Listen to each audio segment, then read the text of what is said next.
Thank you very much. I don't see Mrs. Shirsena in the hemicycle, so the next speaker is Mrs. Schuster from Germany. Herr Präsident, liebe Kolleginnen und Kollegen! Wir beraten heute die sehr wichtige Reform der Parlamentarischen Versammlung. Und das wichtigste Ziel muss natürlich sein, die politische Relevanz, aber eben auch die Sichtbarkeit nach außen zu erhöhen. Und ich freue mich, dass ich heute das erste Mal eine Besuchergruppe aus meiner fränkischen Heimat zu Gast habe, die heute hier die Debatte verfolgen, die von dem Europarat erfahren und das auch mit nach Hause tragen können. Es muss uns aber gelingen, noch mehr Bürger zu erreichen, und das ist eine wichtige Arbeit in unserer Reform. Ich möchte aber noch Punkte ansprechen, die ich in meinem Bericht zum sogenannten Cassese-Vorschlag schon erwähnt habe, in dem Dokument mit der Nummer 12558. Es geht hier zum einen darum, die Berichterstatter zu stärken. Und gerade wenn es darum geht, im Rahmen eines Follow-ups an ein Thema dran zu bleiben. Wir haben Berichte hier von der Parlamentarischen Versammlung, von Dick Marty zum Beispiel, von Christoph Pogoridis, die sich mit einer Vielzahl und einer Schwere von Menschenrechtsverletzungen auseinandersetzen. Und es ist wichtig, dass man bei diesem Thema dann dranbleibt, damit die Berichte nicht in Schubladen verschwinden, sondern dass zusammen mit den Akteuren vor Ort Schritt für Schritt an der Umsetzung gearbeitet wird. Der zweite Punkt betrifft die Mitgliedstaaten selbst. Wir werden dazu noch eine Debatte führen, aber auch die Mitgliedstaaten haben ihre Verpflichtungen. Und ich möchte einen konkreten Fall erwähnen. Die Mitgliedstaaten haben die Pflicht, mit den Berichterstattern zusammenzuarbeiten, sie zu Fact-Finding-Missions in das Land zu lassen, ihnen auch Zugang zu den Gesprächspartnern zu verschaffen. Und ich möchte einen Fall erwähnen, nämlich Aserbaidschan. Mein Kollege Christoph Stresser von den Sozialdemokraten ist dort Berichterstatter. Und er hat über die Situation von politischen Gefangenen in Aserbaidschan, und er hat immer noch kein Visum erhalten, um eine Fact-Finding-Mission dort durchzuführen. Das ist nicht akzeptabel und nicht hinnehmbar. Und den dritten Punkt, den ich erwähnen möchte, der betrifft die Sekretariate selbst. Herr Pogoridis hat es angesprochen. Wir haben engagierte Mitarbeiter, die für die Berichte unterstützen. Und gerade der Ausschuss für Recht und Menschenrechte beschäftigt sich mit einer Vielzahl von Menschenrechtsverletzungen. Und da kann es hilfreich sein, dass man befristet von anderen Sekretariaten Mitarbeiter bekommt, um diese Vielzahl auch bewältigen zu können. Ich denke, das ist ein praktischer Vorschlag, den man vielleicht auch in der Debatte erwähnen sollte. Ich freue mich auf die Abstimmungen und ich hoffe, dass es dann uns gelingt, die Arbeitsweise effizienter zu machen, vor allem aber auch die politische Bedeutung und die Sichtbarkeit zu erhöhen. Vielen Dank. Thank you. Mrs. Pashayeva, Azerbaijan, please. Saygıdeğer hanımefendiler, beyefendiler. Öncelikle rapporteur Minyonu təbrik ederim.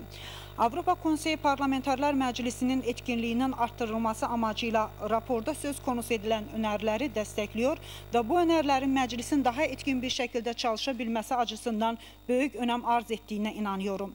Bu arada bir takım düşüncelerimi de belirtmek isterim.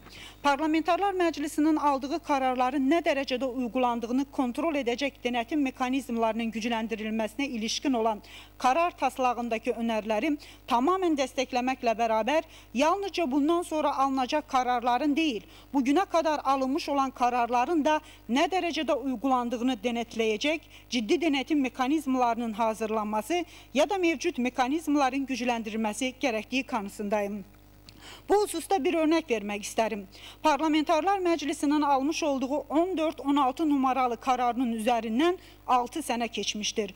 Buna rağmen Ermənistan tarafı söz konusu kararın gereğinin yapılması için bir adım dahi atmış değildi.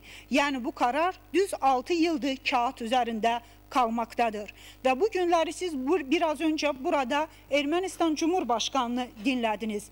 Biz Azerbaycan heyeti olarak çok üzgünüz ki soru sorma için zamanımız yetişmedi. Ama Ermənistan Cumhurbaşkanı burada Avropa Konseyi Parlamentarlar Meclisi'nin 6 yıl önce aldığı kararı ne zaman uygulayacaklarına dair bir söz böyle konuşmadı. Aksine parlamenter meclisimizin kararıyla yaratılmış olan Dağlık Karabağ üzere, Nagorno-Karabakh üzere alt komisyonunun çalışmalarına ki, o komisyonda diyalog ve müzakirələr olacaqdı Azərbaycan ve Ermənistan heyəti arasında. Oraya Ermənistan heyətinin katılmamasına destek verdim. Ve burada maalesef ki biz bekliyorduk ki Ermənistan Cumhurbaşkanı 14-16 sayılı kararın, yani o kararda Ermənistan'dan işgal ettiği Azərbaycan topraklarından çıkması, yüz minlərlə köçmənin öz evine dönmesine izin vermesi talep ediliyordu. Bu barədə bir şey konuşmadı. Əksine Azərbaycanla ilgili yanlış bilgiler verdi. Azərbaycanda heç bir ırkçılık, ermenofobi yoktu. Azərbaycanda ermenofobi olsaydı düz 30 min Erməni bugün de Azərbaycanda yaşamazdı.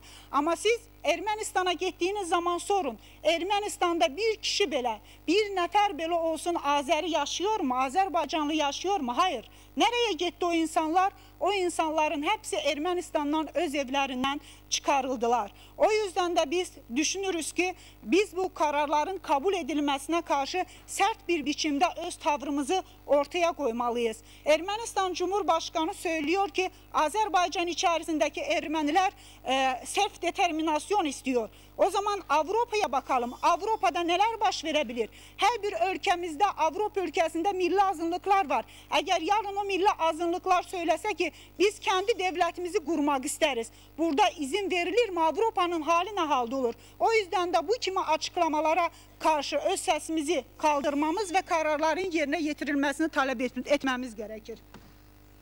Okay, thank you very much. Please concentrate on the subject. Mrs. de Burber-Lundin, Sweden. Thank you, Mr. President. Even if the word change was on every woman and man's lips during the Barack Obama campaign, I know that changes and reforms in big organizations are difficult.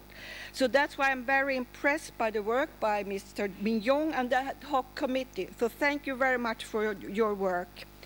And why are reforms and change needed for the Council of Europe? I think it's for two reasons. The Parliamentary Assembly of Council of Europe has to be more relevant, more listened to, more referred to concerning our core values. That's human rights, democracy, and the rule of law.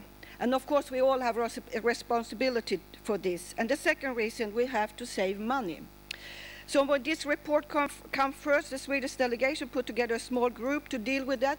All parties were in this group, and we all agreed about the comments we sent to the ad hoc committee. And of course, the Swedish delegation are very glad today that most of our main points are in today's report, namely the thing that we should follow up our reports, our resolution and recommendation, not only produce new ones.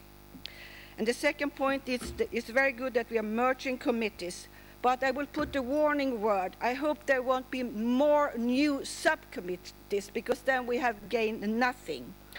And also it's very good that we keep the Migration and Refugee Committee, because it's very important. We can see it when we look around the world today. Still, I had put some amendments, and I do understand that the subcommittee today are very positive to two of them, and that is that the monitoring committee and rules and the procedure committee might be excluded from those, that you can only be a full member in two committees, because these committees are appointed by political parties, so that to me they are different. And this second thing, that's a very important part of the Council of Europe, is to observe election. And to me it's important to collect the experience that people have when they go to observe election, to collect them in a systematic way, and how we can improve our cooperation with other international organizations. And I think and I hope that we will vote for that, so we can do that in a good way. The third one, and I know that we might not vote for that, I'm sure about that, is to have set voting times. I know there are practical problems about that, but the reason why I want it, because I want the turnout to be high. Because when we go and observe election, we always talk about the turnout for the credibility. And we look here when we vote, we could be 25 people, sometimes we are 105, but we should be more than 300. If we had set voting times, maybe more people will be here. I know there are difficulties, we might come back to this, but again, thank you to the rapporteur and the ad hoc committee. Thank you. Mrs. Vesaite, Lithuania, please. Thank you, Mr. President. I am for improving the effectiveness of the work of this Assembly, but I cannot agree with the way of doing this prepared by the report, proposed by the report. There is a direct link between the human rights and the economic situation of people in Europe. Look what is happening in the streets of Europe, where young people are deprived of right to work. This Assembly and Economic Committee was the only place and forum where we could discuss, you know, the challenges of the global economy for Europe.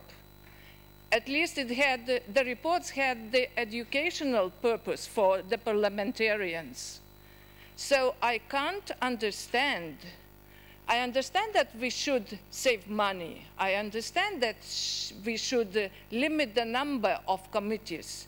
But to make one mega committee of 3 committees, it's too much. It's not wise to do that.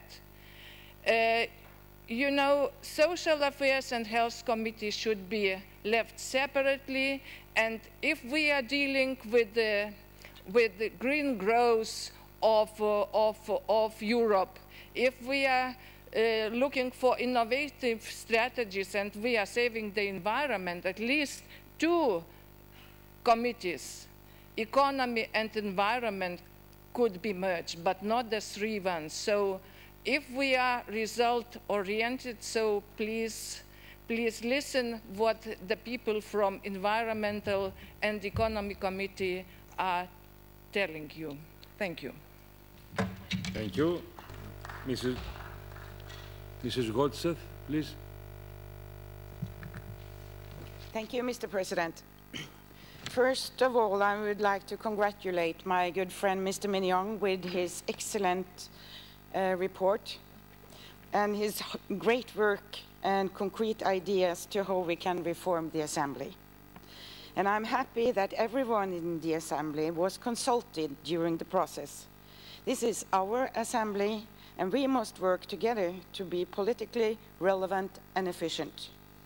On behalf of the Norwegian delegation, I would like to give our support to the reform process and to the resolution we are currently debating. We have since the outset supported Secretary General Torbjørn Jagland in his work to make the Council of Europe more relevant, more effective, visible, and cost-efficient. Democracy, human rights, and the rule of law are and should be our core activities. The Council of Europe is an important driver for Europe coming together as a continent where all citizens enjoy democracy in just societies. But to stay relevant, we must coordinate with the EU, the OSCE, and other organizations with mandates overlapping with ours. Reform and change are often associated with resistance and challenges. I think we all need to focus on the larger picture and the overall aim for our organization. Turf fighting is not productive. President, allow me to comment on a few of the concrete proposals put forward in the resolution. In January, I pointed out to the number of committees being very high, and the Norwegian delegation welcomes the proposal of reducing this number, and we think it's a great idea to establish a new committee on social cohesion, health, and sustainable development, replacing committees of the present structure. We believe this will contribute to more focused committee work, avoiding overlap. The Norwegian delegation also fully support the transformation of the Committee of Equal Opportunities for Women and Men to the Committee on Equality and Non-Discrimination. We think this would be more in sync with the development in Europe. It's high time to review the Assembly's communications tool to be more efficient and visible. We welcome the suggestion in 5.5 Our website is outdated, the extranet is not user-friendly, and we use paper as if computers and electronic tools were never available. Mr. Mignon addresses the importance of our reports being more coordinated with the rest of the Council of Europe. It would be a matter of fact that rapporteurs drawn in-house expertise and that work is not duplicated in different parts of the organization. Thank you.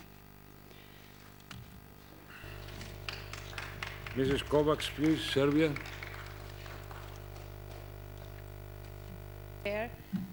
Dear ladies and gentlemen, colleagues.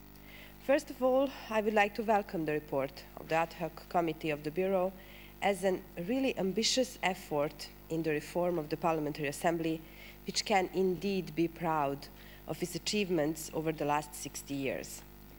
I believe we are all aware with the fact that this report is a result of a delicate and long discussion and an effort to achieve a reasonable balance. As a member of one of the committees concerned by changes, I must say that I support transformation of the Committee on Equal Opportunities for Women and Men into the new committee, Committee on Equality and Non-Discrimination, dealing with enlarged concept of non-discrimination, not only women, but gender, national, and other minorities. The pace should indeed become firstly more visible, then more effective, and of course, more politically relevant. As one of the members of the group working on a new website back home in the National Parliament, I would like to highlight how important the improved visibility is, and that the good websites should indeed be more user-friendly and interactive, and thus more useful both to the members and the general public. This can be achieved via specific profiles of the Assembly members, which have to be linked to the website of their national parliaments, as well as their personal websites, if they have them. At the moment, the interaction between our Assembly and national parliaments are unfortunately very low and poor. Some of the Assembly members are inactive. Therefore, it is necessary to improve the Assembly members' involvement while reinforcing its interaction with the national parliaments. I share the general approach of the report and support some views and proposals expressed therein, including the idea of filtering motions on the basis of transparent and objective criteria, the view that the pace should deal with a more limited number of issues of greater interest for the general public, the introduction of leading themes for sessions, as well as a free debate as a specific period during the plenary week that should be reserved for members to speak freely of any subjects they would like to raise. I personally welcome the recommendation for being more effective, namely sending the adopted text directly to the chairpersons of national parliamentary committees concerned. This would definitely help a lot, because sometimes it is extremely difficult to have an eye on all of the working documents and decisions made here. Having this in mind, I sincerely hope that the reform process will be successfully conducted to the benefit of us all. Thank you. Thank you. Mr. Cebeci from Turkey, please.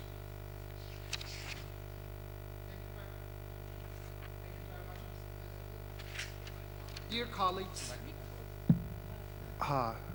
colleagues, the Parliamentary Assembly of the Council of Europe can be proud of its role as the only true pan-European forum where elected representatives from the whole continent are able to conduct debates on current issues. The last 60 years have furnished us with valuable experience on how best to structure these debates and their follow-up in a politically relevant and effective manner that serves the interests of our citizens. The momentum created by the Council of Europe reform process initiated after the election of the Secretary General Jagland should certainly be echoed in the Parliamentary Assembly as well. I therefore welcome the great work of Mr. Mignon, who is one of the most hard-working members of this Parliamentary Assembly, and the members of Ad Hoc Committee on the reform of the Assembly.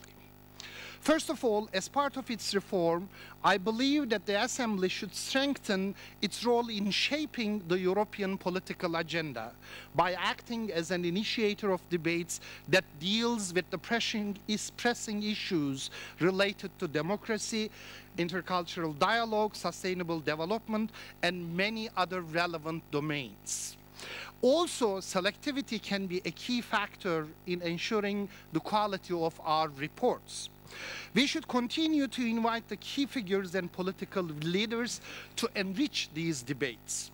While conducting our work, we also need to coordinate with other international organizations in order to avoid the duplication.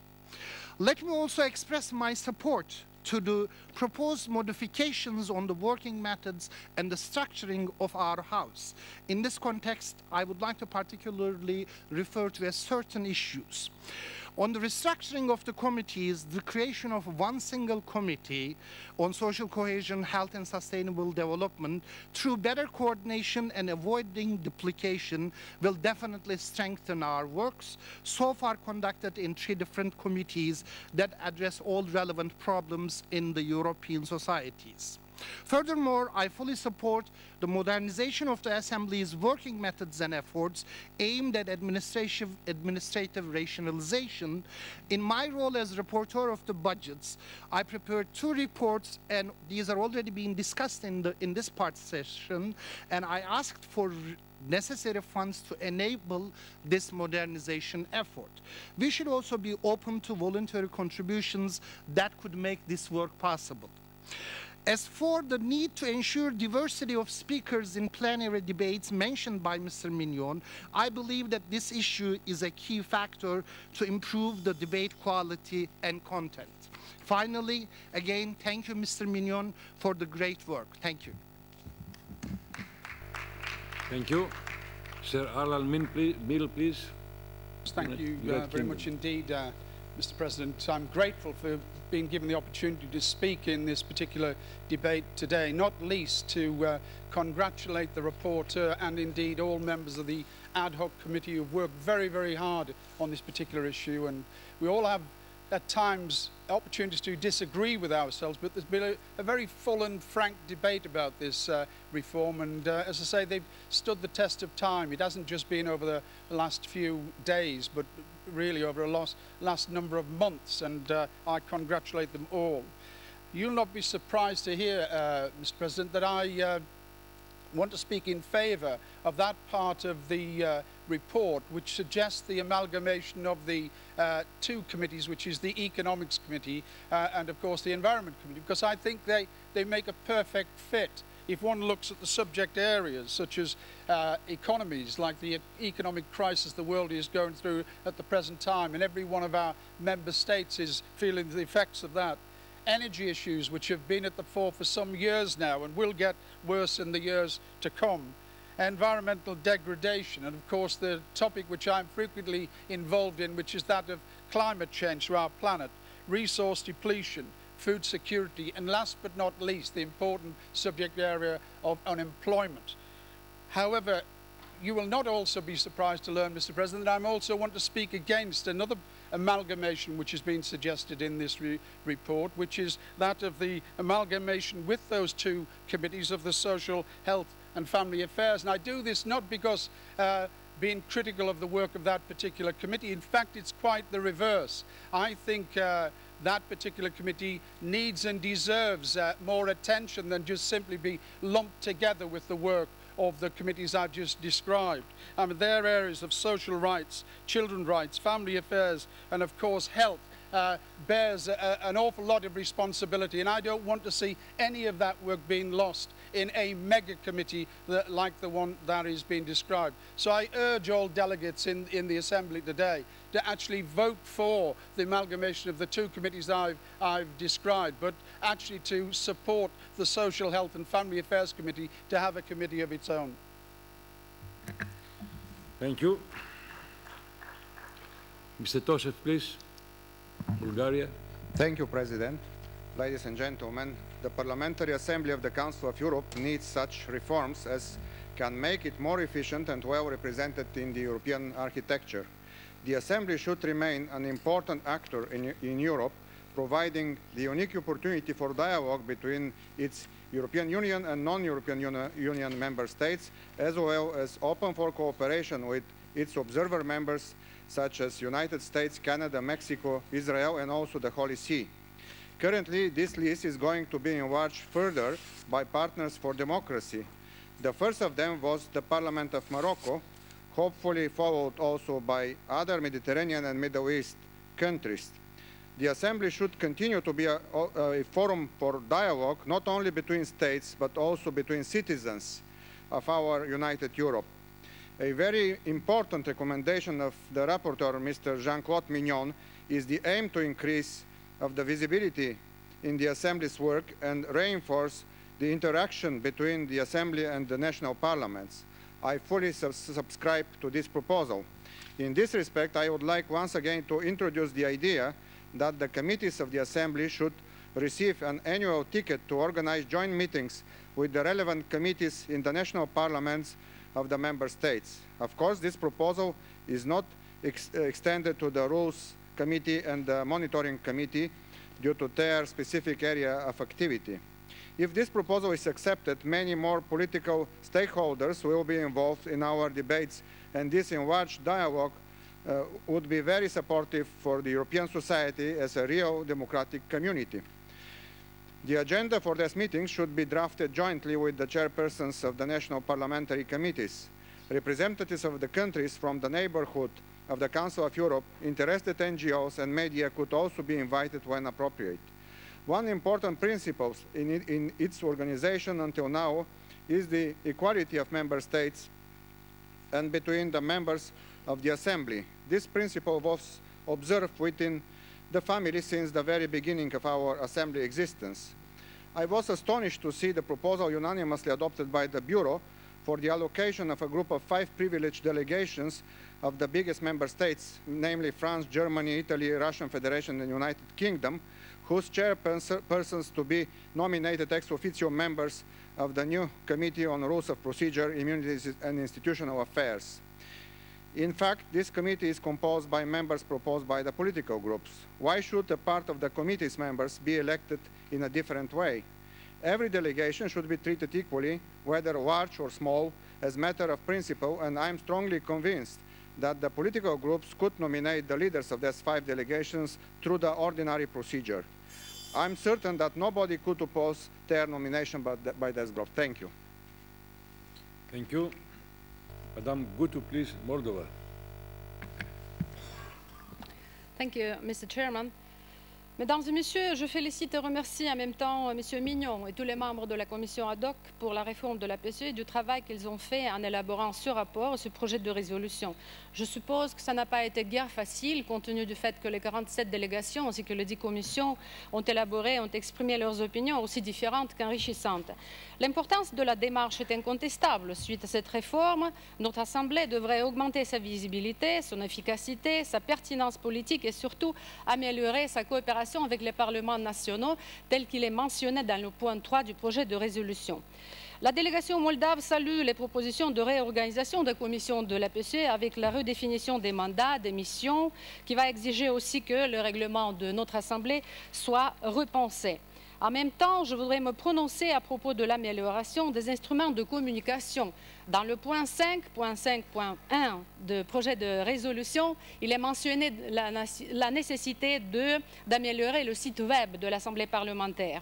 Mais si on pense à notre agenda, à l'agenda de la PCE et surtout des membres de la PCE qui doivent se déplacer aux réunions du bureau, de la commission permanente, des réunions des commissions qui ont lieu entre les sessions plénières, il s'avère être très difficile pour un membre discipliné ou qui veut être discipliné de l'Assemblée de participer à toutes ces réunions parce que les horaires, les dates et surtout l'allocation sont très différentes. Sans parler de la commission de suivi. Nous, les États membres du Conseil de l'Europe qui sont soumis à la procédure de suivi, on est appelés à participer à la réunion de la commission de suivi entre les sessions plénières. Il faut se déplacer, perdre 2 jours pour le voyage, un seul jour pour la réunion de la commission, sans parler que dans la commission de suivi, il nous est réservé une dizaine de minutes.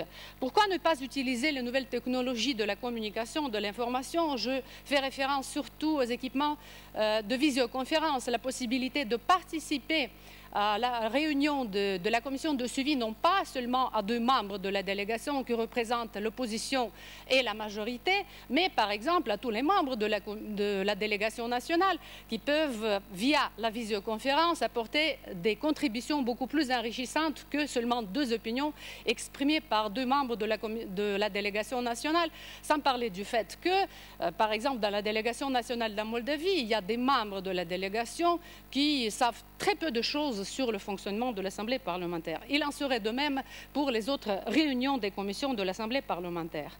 La délégation moldave va voter ce projet de résolution et nous espérons que la réforme de l'Assemblée parlementaire qui a été initiée par notre Assemblée et bien sûr par la commission ad hoc qui a été guidée par M. Mignon apportera cette réforme des résultats réels à notre Assemblée.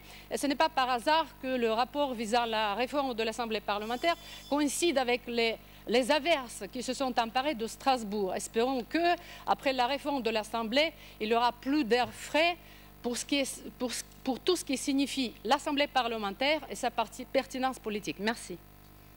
Merci. Mr. Pakinuk, Russian Federation, please. Спасибо. Дорогие коллеги, честно признаюсь, я сначала не очень верил в успех этого доклада и этой реформы. Уж слишком это напоминало традиционную борьбу Дон Кихота с ветряными мельницами. Если открыть прессу всех наших стран, мы там прочтем, что Европейский Союз уже стал больше, чем Совет Европы при его